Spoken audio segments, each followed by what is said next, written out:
आज हम BSc part third के ऑर्गेनिक प्रैक्टिकल के बारे में अध्ययन करेंगे। हम 4 इनऑर्गेनिक प्रैक्टिकल करा चुके हैं और 3 ऑर्गेनिक प्रैक्टिकल आपको समझा चुके हैं। आज हमारे बीएससी पार्ट थर्ड का लास्ट प्रैक्टिकल ऑर्गेनिक का एसिटिनिलाइट से पैरा ब्रोमो एसिटिनिलाइट किस प्रकार बनाते हैं उसका अध्ययन हम यहाँ करेंगे। आज इसको बनाने से पहले आपको दोबारा बता दें कि एक बार जो बच्चा नया जुड़ा है या जिसको जानकारी नहीं है, जब भी आप लैब में आएंगे तो इस तरह की एक फ़ाइल लेके आएंगे। वो किसी भी कंपनी की हो सकती है और इस फाइल में एक तरफ इस तरह का लाइन वाला पेज है और एक तरफ ये ब्लैंक पेज। ब्लैंक पेज पर अपन को कोई भी डायग्राम या इक्वेशन, जो केमिकल इक्वेशन है, वो इस तरफ लिखनी है, जबकि इस तरफ लाइनिंग पेज पर हमारा ऑब्जेक्ट या उद्देश्य है एसिटिनिलाइट से पैरा ब्रोमो एसिटिनिलाइट बनाना।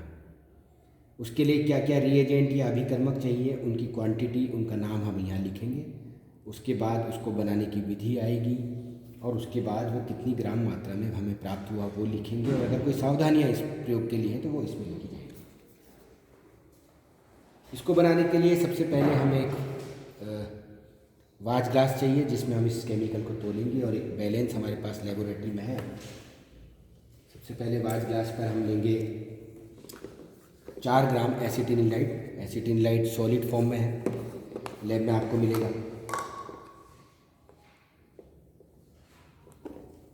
और ये वाइट क्रिस्टली टाइप है सॉल्यूशन। ये हम पहले इसको टेयर कर लिया है ताकि इसका वजन इसके साथ शामिल हो जाए।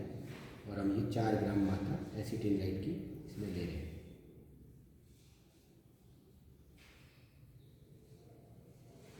ये 4 ग्राम मात्रा हमने इसमें ले ली है और हमने एक बीकर लिया है, साफ बीकर है, इसमें हमने ये 4 ग्राम मात्रा एसिटिनिलाइट की डाली है।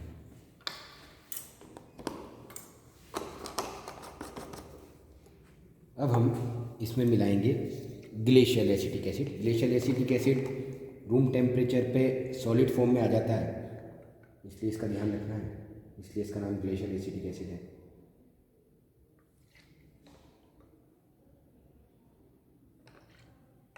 ये 4 ml हमने इसमें ग्लेशियल एसिटिक एसिड मिला दिया है और इसको अच्छी तरह शेक किया ताकि अच्छी तरह घुल जाए इसमें इसके क्रिस्टल। अब हमने एक दूसरा बीकर लिया है जिसमें एक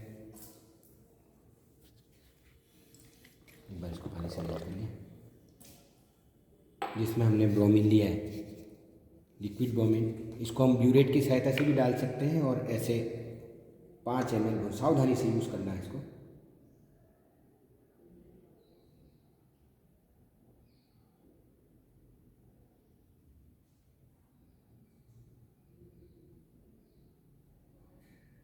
ये 5 ml ब्रोमीन ले रहे हैं और इसको धीरे धीरे इसमें मिला रहे हैं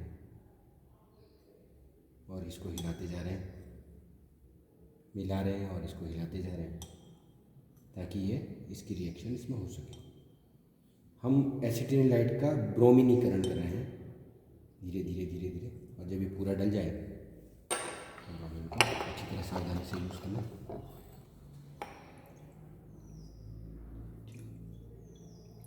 इस रिएक्शन को या ब्रोमीनीकरण को कम से भी कम हमें 15 से 20 मिनट तक ढक के रखना है वाच ग्लास से ताकि वो ब्रोमिनेशन अच्छी तरह हो सके। और 15 से 20 मिनट ढकने के पश्चात हमें क्या करना है, पहले से हमने बर्फ़ ले रखा है, बर्फ़ के पीसेस हमारे पास है, वो इसमें डाल देंगे और बीच बीच में इसको हिलाते भी रहना है ताकि रिएक्शन होती रहे और हमें इसकी जानकारी मिलती रहे कि वो रिएक्शन हो रही है। लगभग आधे घंटे पश्चात हम देखते हैं कि हमें जो क्रिस्टल मिलेंगे वो इस तरह के मिलेंगे। देखिए, दिख रहा है आपको, ये इसमें ये के आराम से वाइट रंग के क्रिस्टल है। ये देखिए तैरते हुए मिल रहे हैं आराम से। ये इस तरह के क्रिस्टल है, ये नीडल शेप्ड क्रिस्टल इसमें बनते हैं। और इन क्रिस्टलों को हम क्या करेंगे, कीप लगा के, कीप हमारे पास है, और इसमें हम फ़िल्टर पेपर की सहायता से इसको छान लेंगे। एक बार फ़िल्टर पेपर गीला कर लिया है और इसको ये मोड़ के और इस तरह से हमने इसको, इन क्रिस्टलों को, ये जो क्रिस्टल बन रहे थे इनको छान लिया।